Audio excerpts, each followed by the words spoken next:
Welcome back, people. I am Masculinity Architect Duwayne Langham. This is the Ave, Yolo Ave, the road leads travel, and you have just tuned in for another Sugar Shred update, day 15. This is week 3 we're working on. Just got through riding 15.4 miles. This is workout number 2 of the day. Already hit up the gym. Already went walking for about 50 minutes this morning. But you know, the afternoon burn, we are intensely going for dropping the weight. So the current routine, this is day 2, second sugar fast in a row. I'm walking around this table doing laps and shit. Anyway, day 2 doing the smelly protocol. Shout out Mark Bell. 2 days sugar fasted. Tomorrow we'll break the sugar diet and wash, rinse, repeat. Sugar diet meaning lean protein and starches in the evening. Nothing but sugars, fruits, juice, honey, table sugar, and I don't do candy, but that's an option if you want to pick up the protocol. Yesterday we talked about what is sugar fasting, but before I get into what I talked about, does the sugar really drop the fat, drop the weight? Does it move the scale? I want to talk about the scales. So to give update to that, I think I shared with y'all earlier in the week after some fun days of drinking, up late night, doing all kinds of things, restaurant food, plenty of protein, oils in the diet, everything that is a no-go for fat loss. But we are stress testing and experimenting. And so now I'm locked in to the more scientific protocol, back to the root basics that lost me the first 100 pounds, the discipline. And that's why sugar fasting day to day. And let me first say, doing this first round, I know I'm fasting into the day tomorrow as well. So this is going to add up to be like 70 something hours sugar fasting. It's so doable. It is just so doable. The fact that you get to eat, and I told you I've been taking the approach of eat when you're hungry, and I am noticing I still want to get a lot of my intake in early in the day. That's when I get a lot of my working out, and I'm literally utilizing this just to kick the metabolism back up again, burn off anything that might be sitting around in the evening 6 to 12 hours later. But this is my routine and go-to. But the energy has been there. I have not been hungry. I've been satisfied that I'm eating. I won't say satiated because there's a difference in a warm meal. There's a difference in some lean meat, having some starches, feeling full, things like that. But after the weekend I had, which is why this is all about a lifestyle, I'm not really missing anything. Now, getting on to the lesson I want to talk about. By the way, when I say that I'm focused scientifically, uh, I mean by that I'm doing prolonged fasting, prolonged sugar fasting as much as possible. Sunday, with that cycle I just told you about, that 2.5 smelly protocol, Sunday is my flex day. I'll either decide to add another day of sugar fasting, as dedicated as I can be. Wish me luck. Drop me comments down below. Hopefully I'll stick to it. Or I'll enjoy. But that flexibility of it being a lifestyle, of there being no pressure. One of the things I will just drop on you, fam, when you start doing the important work, please don't fad, don't diet, don't go into this shit doing something temporarily, because temporary actions will get you temporary results. As soon as you go back to a normal life, normal living, you're going to get whatever's snapping back on you. But educate yourself. Do this journey for yourself. It's not about the weight loss. It's the person you have to be on the other side. The person to have the body, the athletic physique, the fitness, the health to play with your kids, to run, the VO2 max, all the benefits of it. Like, use it or lose it, fam. You will lose this thing. And if you don't have your health, you ain't got no wealth, you ain't going to be here that long. You will not have a rich and full life. Do the whole thing. Reprogram, unlearn, get an understanding of food and nutrition. What you put in this body, do food for fuel, not for fun, flavor and shit. Get over that. Look at all your conversations of why you eat. Are you a stress eater? Are you eating because you're lonely? Are you eating because you're bored? Are you eating just because? Like, really look into that stuff because it makes a difference. That's the lifestyle of being 10 years on.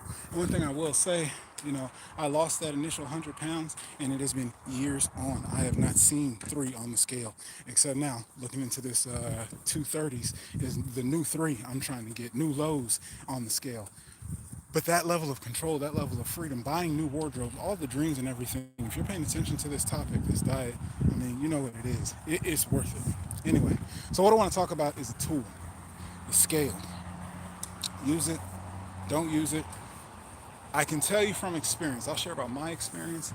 There is the initial not understanding, not having the information, and being disappointed by the numbers going up and going down. Numbers don't lie.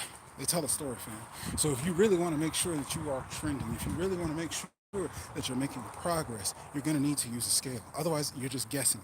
Now, you can I would say it is very possible. It is very possible to have a lifestyle where you don't need to pay attention to the scale, where you can just look at how your clothes fit. You can just look at how your body is in the mirror.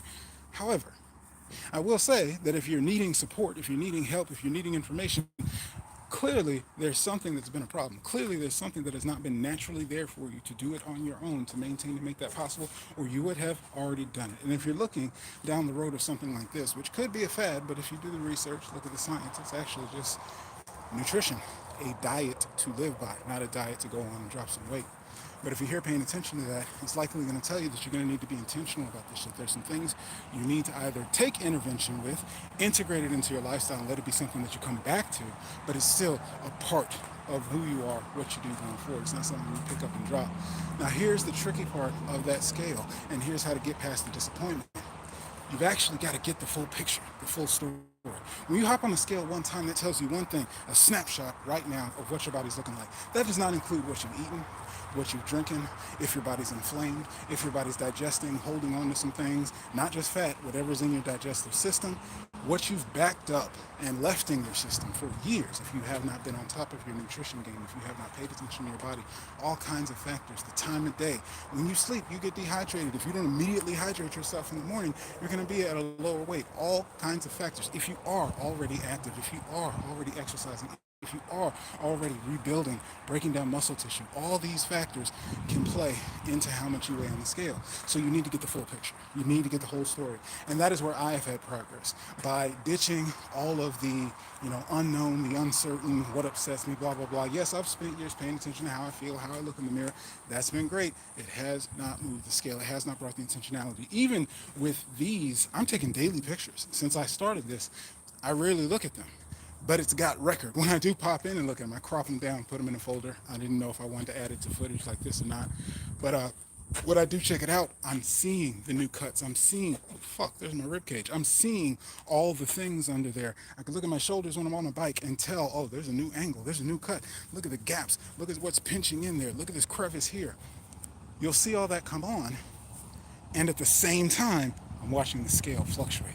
If you followed thus far between my trial, between the first week, 10 pounds down in the first 7 days, 248 on the scale, down to 238. New low for my life. This shit works. It's facts. When I weighed at the beginning of this week, 247, point 0.4, point 0.6, some shit like that.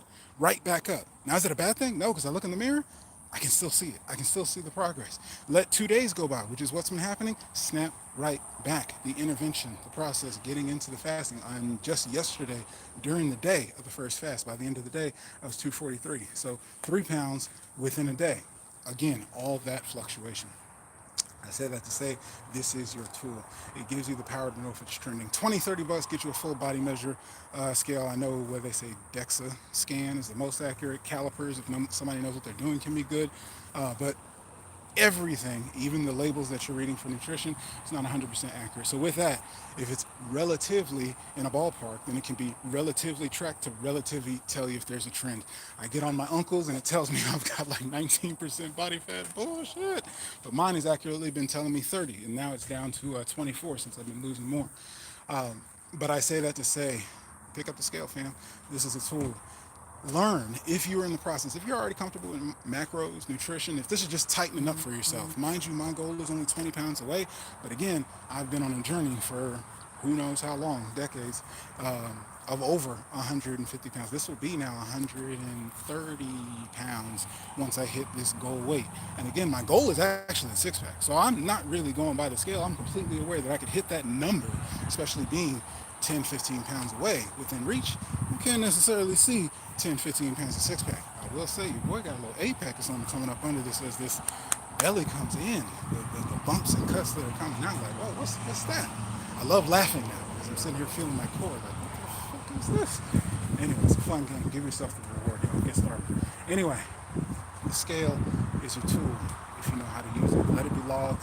Let it tell you the story without the lies. That's is how you can get control of those feelings and emotions. So you can know that, okay, yeah, the scale's going up, so what do I need to adjust? What can I look at in my activity?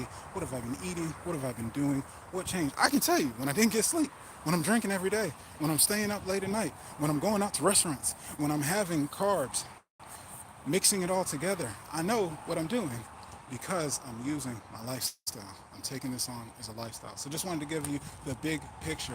That's it. And that's the updates for today. Day 15, week number 3. I appreciate y'all for coming along with this journey. Appreciate you for subscribing, following along. Drop your comments down below, questions down below. You only live once, people. That's what this channel is about. That is what my life is about. I've been in fitness since the 8th grade. I've been on this journey to a six pack before I even knew I could get or wanted a six pack. So you are watching a real motherfucker just go through it. And this is why I tell you, you got to get out there. Don't go by my information. Do some research for yourself. Get all the information and do some trial and error experiment. Live this life because you only get one motherfucking time. And in the meantime, I'm going to be right here being the best version of myself, wishing you the best and only success. One could say, be haunted. Question, who are you going to be? Peace.